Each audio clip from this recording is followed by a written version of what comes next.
Relationships between U.S. and Iran. I'm here with Dr. Rostam-Kolayi from the Department of History to help it make sense.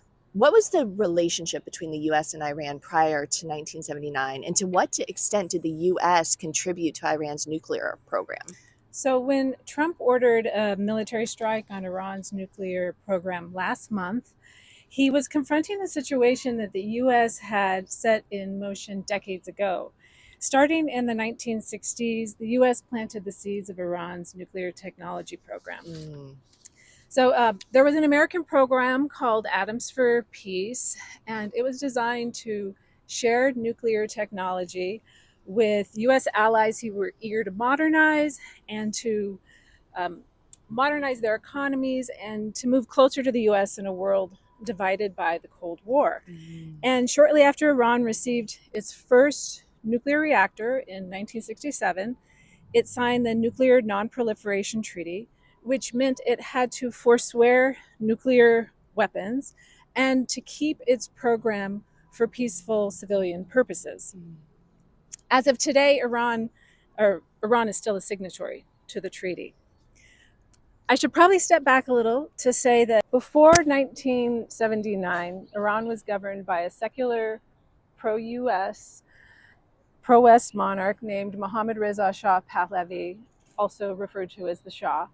And it's also important to mention that the Shah was brought to power in a 1953 CIA-backed coup to the lasting anger of many Iranians. And this means that his opponents viewed the Shah as a puppet of the US, and his political repression and authoritarian governing style was also blamed on the US. So for his part, the Shah had an agenda to modernize Iran and to make it a world power with American backing. And the Shah often talked about Iran's nuclear program as the right of a sovereign nation to achieve economic growth. So Iran's nuclear program in the 1970s was a source of national pride and was, at least in theory, intended for peaceful purposes, which is the same way that today's Islamic Republic of Iran frames its nuclear program. Oh, that's so fun. I actually never knew that. Things change in 1979. Yes. There's the Iranian Revolution. Can you walk us through what that was? Yes. So in 1979, the Iranian Revolution was, which overthrew the Shah, was fueled in part by an anti-imperialist critique of U.S. foreign policy and U.S. support for the Shah's repression. Iran's new Shia clerical rulers, led by a senior cleric named or known as Ayatollah Khomeini, at first showed little interest in continuing Iran's expensive nuclear program associated with the Shah and Western powers. But after a brutal 8-year war with Iraq in the 1980s, Khomeini reconsidered the value of nuclear technology. This time, Iran could not turn to the US for nuclear material, right? US-Iran relations had soured severely by that time. And so it turned to Pakistan, it turned east to Pakistan, which sold Iran centrifuges to enrich uranium. And let me say here that the enrichment of uranium is a pretty involved process that involves purifying the raw ingredient of a nuclear bomb that would lead to eventually to kind of a massive chain reaction. And in the 1990s, after the Iran-Iraq War, Iran was not enriching uranium at levels to build a bomb, but its acquisition of these centrifuges from Pakistan was really the real reason Iran's nuclear program sort of became the center of this global crisis. Okay. So what have been key events in the relationship between the U.S. and Iran since 1979? I'd say there were a couple key events involving the U.S. and Iran relations. One was the hostage crisis of the early 1980s. The second, and I'll say a few words about each one, the Iran-Iraq War for the 1980s. Those are the two I might highlight. And for the 1990s, I'd point out the importance of the Khatami era of political reform and opening in Iran. Mm. So for the first two, for the hostage crisis, it involved the seizure of the U.S. Embassy in Tehran by supporters of Khomeini, who took 52 American embassy workers hostage for 444 days during the Iranian Revolution. So this led to Iran's confrontation with the US becoming the defining point in Iran's foreign and domestic policy. Mm. As for the Iran-Iraq War of the 1980s, it was a key moment also involving the US. During the Iran-Iraq War, uh, the Iranian government framed the war as a confrontation with the US because the US was supplying Iraq's Saddam Hussein with economic aid, with technology, and with training to fight Iran. And this war, which was started by Iraq, but then extended by Iran for 8 years, was responsible for 1 million deaths. Mm. For the 1990s, I'd point out that the political reform under Iran's president, Khatami, was this period of real opening and a relaxation of kind of social and political repression in Iran. And it also saw a thaw in relations with the West, as Khatami sought engagement with the US. But in the kind of immediate post 9/11 environment, Iran's being placed on the axis of evil list by the George W. Bush administration, and the intensification of sanctions on Iran pushed the nuclear issue to the forefront of world affairs. Mm. What is the political landscape in Iran right now? Yeah. The political and social land, I'll add the social to that piece because the point I think is important to make here is that in Iran today, it's characterized by this wide and deep gulf between state and society. So the Iranian state, which calls Iran the country, an Islamic republic, is ruled by a theocracy led by Shia clerics with a lot of political power and who resist meaningful reform, political reform. And on the side of Iran society, we have a very well educated, kind of globally connected, and dynamic population who are clamoring for change in the midst of relentless repression. Mm-hmm. And adding to the daily frustrations is Iran's economy, which is plagued by chronic inflation, mismanagement, corruption, brain drain, even though Iran has vast human and natural resources. Mm-hmm. So in Iran, we see very low levels of support for the Islamic Republic, perhaps as low as 20%, according to one study.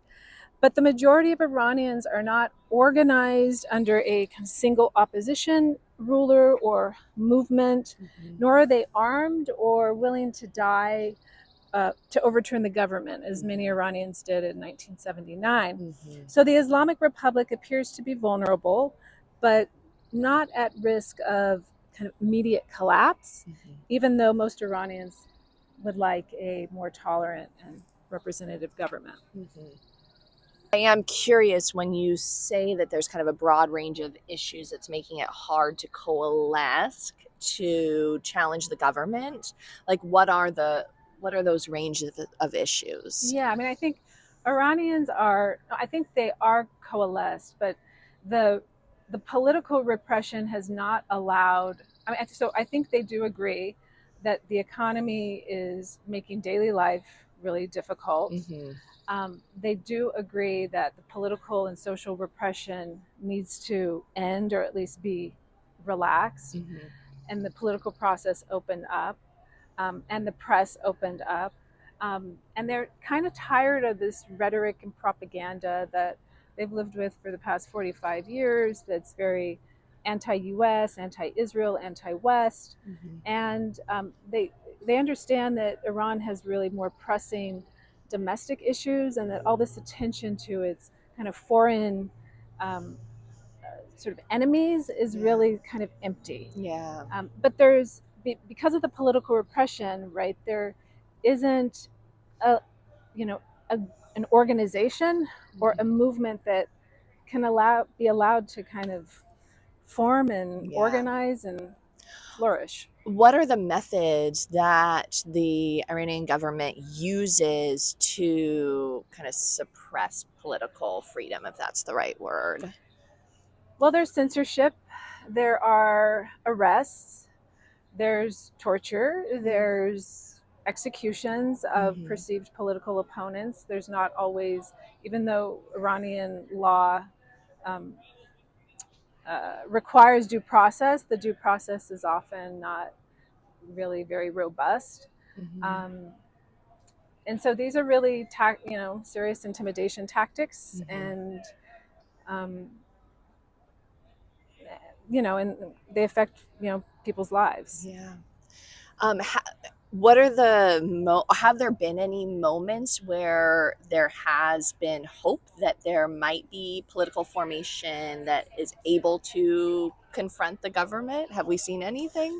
I mean, we've seen important movements like the Woman Life Freedom Movement of fall and early spring in 2022, 23. Mm-hmm. Um, and that was really kind of a mass based, organic, grassroots, feminist inspired, but also very intersectional movement Mm-hmm. of Iranians of various generations kind of coming together to oppose the regime, and in particular, its imposed veiling policy on women, but not just that one Mm-hmm. issue. And that was a moment of hope, but it was very violently suppressed from the very beginning. And even so, people came to the streets and kind of continued to resist and defy the orders, the curfews, etc. Um, but it was, it resulted in the deaths of hundreds and the Wow. arrest of hundreds more, if not Has the thousands. US government or any Western government at all come in to support any of these opposition movements? There's an opposition movement from the outside that has gotten U.S. support over the years, and that's um, they're referred to as the monarchists. They're the supporters of Mohammad Reza Shah Pahlavi, the Shah's son, who lives in exile in the U.S. And he has a group, I can't say how numerous they are, Mm-hmm. of supporters who would like to see who would like to see the restoration of the monarchy in Iran. Mm-hmm.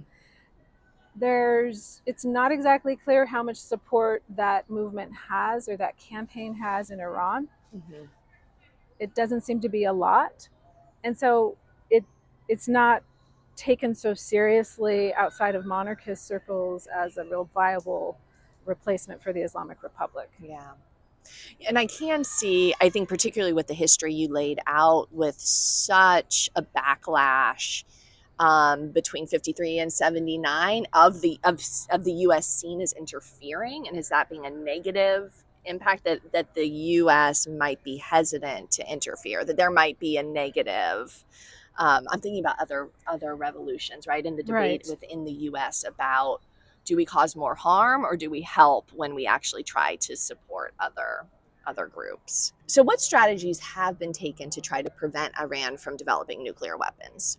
There have been a lot of different strategies taken over the years by the US and the UN, in fact, to stop Iran's nuclear program, namely sanctions, diplomacy, and more recently military strikes. So if I start with well, let me step back. I think there was 2 points that I think are important to mention here is Mm-hmm. that for years after the 1980s Iran Iraq War, Iran secretly advanced its nuclear program.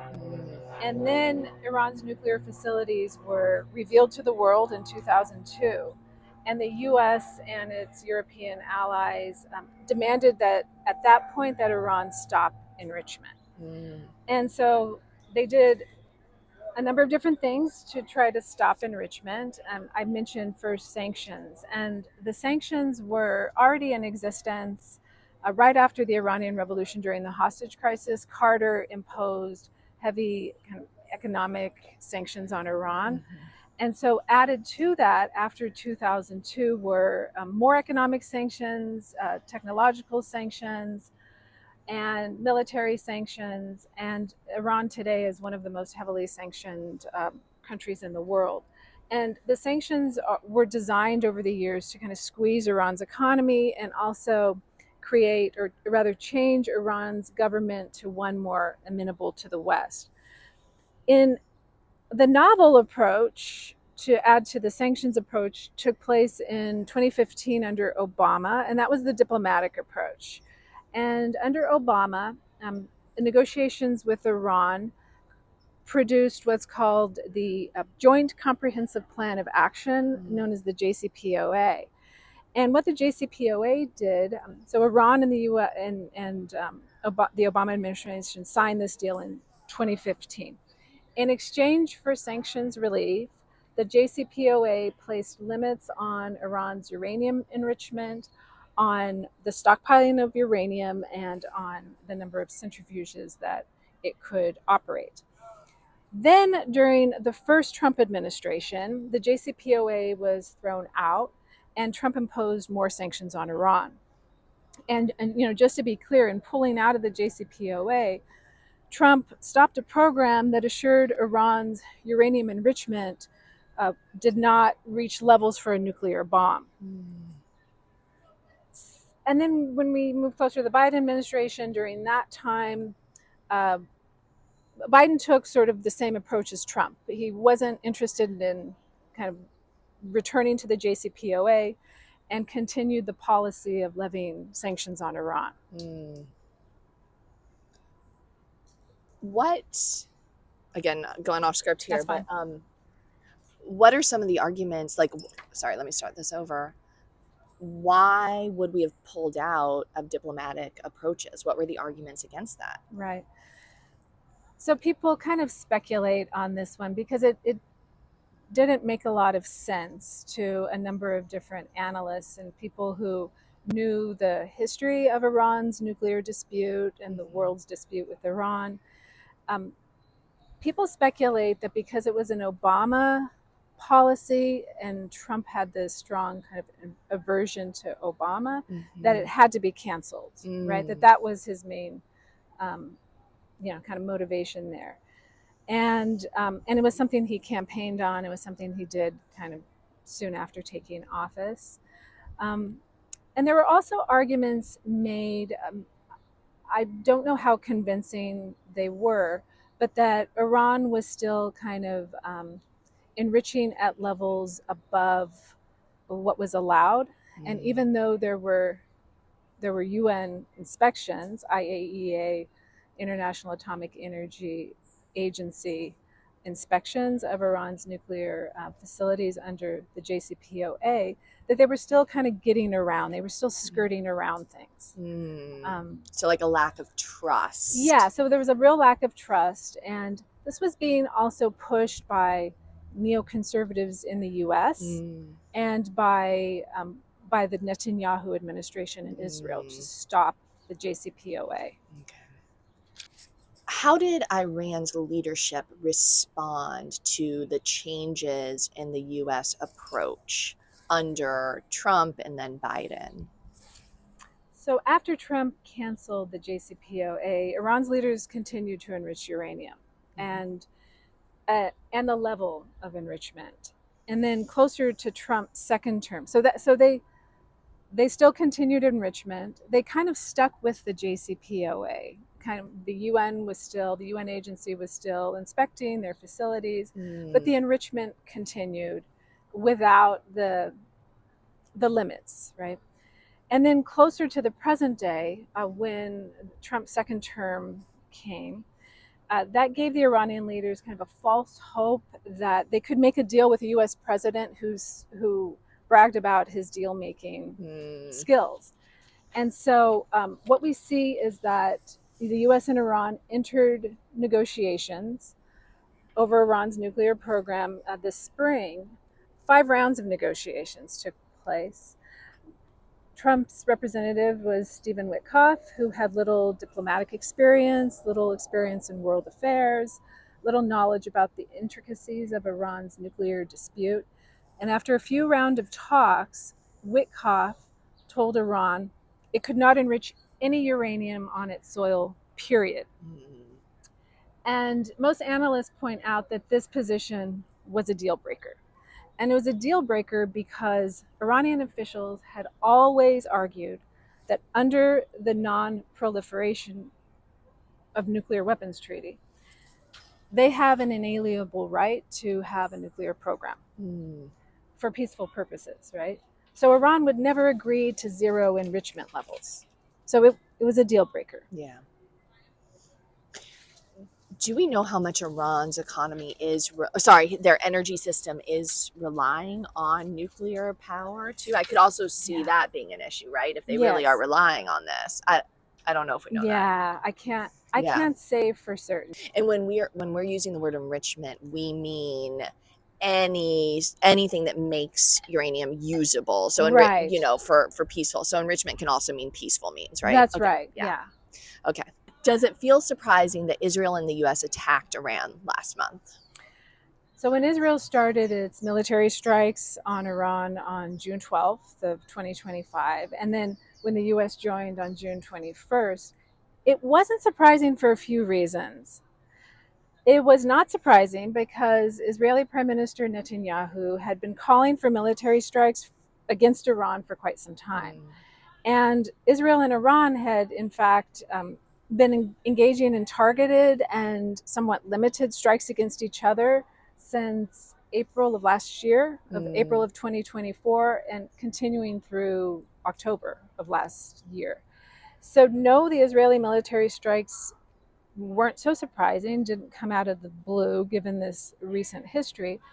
But on the other hand, the Israeli and US military strikes were surprising because they took place during US and Iran negotiations, which were supposed to tamp down hostilities, at least while the negotiations were taking place, right, while in progress.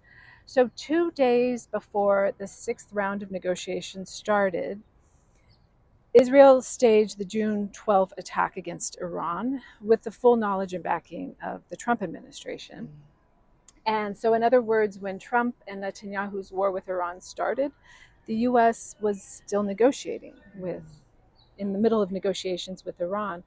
So it seems the timing of the strikes were meant to derail the US Iran negotiations. What impact have the bombings had on Iran and Iranians? So, though we now have an uneasy truce, right, and it's still early to evaluate the impact, but what is clear at this point is sort of the immediate impact, right, that, excuse me, it lasted for 12 days and resulted in the deaths of many top members of Iran's military strata, Iranian nuclear scientists, and ordinary citizens. The Israeli military strikes also bombed Iranian nuclear facilities, storage and chemical facilities, infrastructure, hospitals, and residential buildings. And they also bombed Iran's notorious Evin prison, which is where the Islamic Republic keeps many of its political prisoners. Hmm. So, according to the latest official data, about 1,000 Iranians died as a result of the military strikes, and other sources put the estimate higher. Now, as far as the impact, well, that is an impact on ordinary Iranians for sure, what I just said. But in terms of how ordinary Iranians responded to the 12 days of military strikes, Iran has a population of 90 million, so we're mindful about generalizing. Mm-hmm. However, we know that many Iranians dislike their government, which has ruled repressively for more than 40 years. But once people were being killed by these military strikes, many saw this as an attack by a foreign government on Iran's sovereignty. And Iranian civil society rallied against the attacks. They said that this is not how democratic lasting change can be carried out in Iran. And following the ceasefire, many hoped that it would lead to a period of de-escalation and relief. But I just wanted to add briefly that what is following the war now is, quite frankly, deeply alarming. A wave of executions and mass arrests raise serious concerns about human rights and legal protections in Iran. The Iranian judiciary has carried out multiple executions of Iranians charged with cooperating with foreign governments. This surge in death sentences reflects a broader crackdown that includes arrests and deportations of Afghan refugees, of censorship, of pressure on activists, threats to artists and journalists. So, based on the past 2 to 3 weeks of activity in Iran, things are now, they seem much more perilous for Iranians than they did before the war. Yeah, thank you. Such good points. Yeah, so for an event that possibly, debatable, was geared to try to overthrow the government in a Right. way, this creates it could, as you described, like diminishes the resistance because of all these crackdowns. And also there's always this mentality, when we're being attacked we come together. Yes. So Yeah. oy vey. What was the impact on the large Iranian community in Southern California? So the 700,000 Iranians who live in Southern California, is the largest concentration of Iranians outside of Iran, Mm. they're a diverse group. Uh, Most of them came here during the revolution, around the time of the revolution, a little bit before, a little bit after. Uh, Other waves of Iranians migrated during the Iran-Iraq War, but most of them kind of come from that time and are, um, represent the diversity of Iran's kind of religio-ethnic composition Mm-hmm. and a diversity of political positions as well. And more broadly, in the U.S., there are about 1.5 million Iranians, and they were recently the focus of this national survey that was taken in the spring of 2025, but before the June military strikes. Mm. And some interesting data came from that survey that tells us there might be more consensus among Iranian Americans on issues that relate to at least U.S. Military action in Iran. So, what the survey told us was that the majority of Iranian Americans, at least who were surveyed, right, opposed U.S. military action in Iran, or opposed U.S. military action against Iran. Mm-hmm. And a second finding was that a strong majority supported a new agreement that guarded against Iran um, making a nuclear weapon.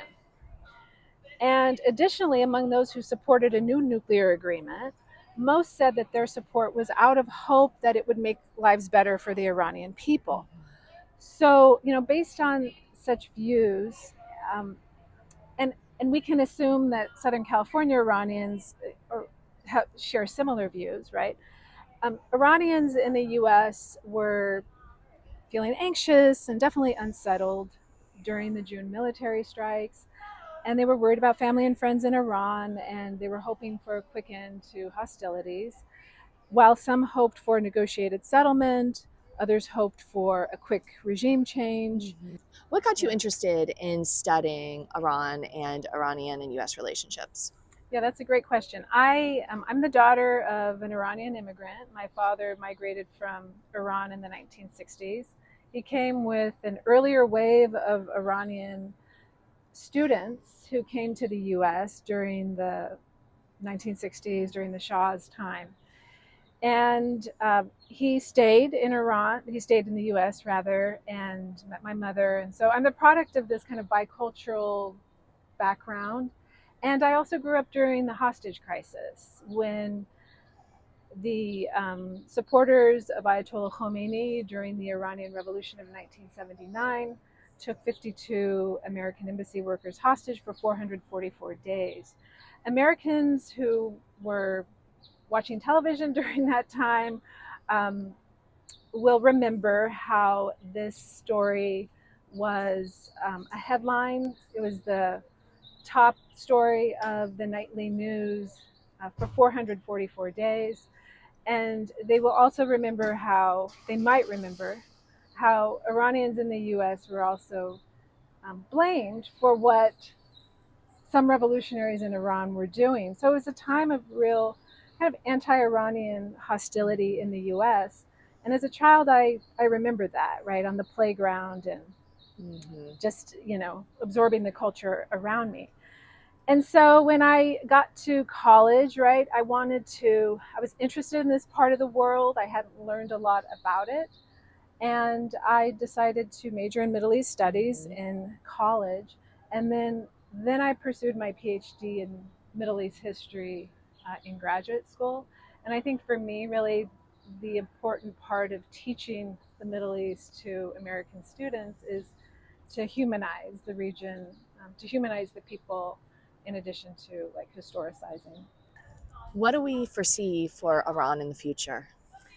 So at this point, it's not really clear how and whether Iran will change, and in particular, the Islamic Republic will change. Will the Islamic Republic leadership opt for a more inclusive governing style, opt for less social and political repression, and ease off on that front? In the short term, it seems neither will happen. Based on the last 2 weeks of mass arrests and executions. Uh, but we might be hopeful about the far future. Yeah. For people who want to know more, where can they find you? Yeah, so I teach a number of different courses on the contemporary Middle East in the history department. Hmm. And probably the one that would be most relevant to what we're discussing today is History 467B, the Contemporary Middle East course. Hmm. I also teach a seminar called U.S. Middle East Relations, and I'd say those are probably the most relevant to today's discussion. But there's other courses on the modern Middle East that the history department offers that I teach are Women and Gender in Middle East History, 19th century Middle East. Thank you.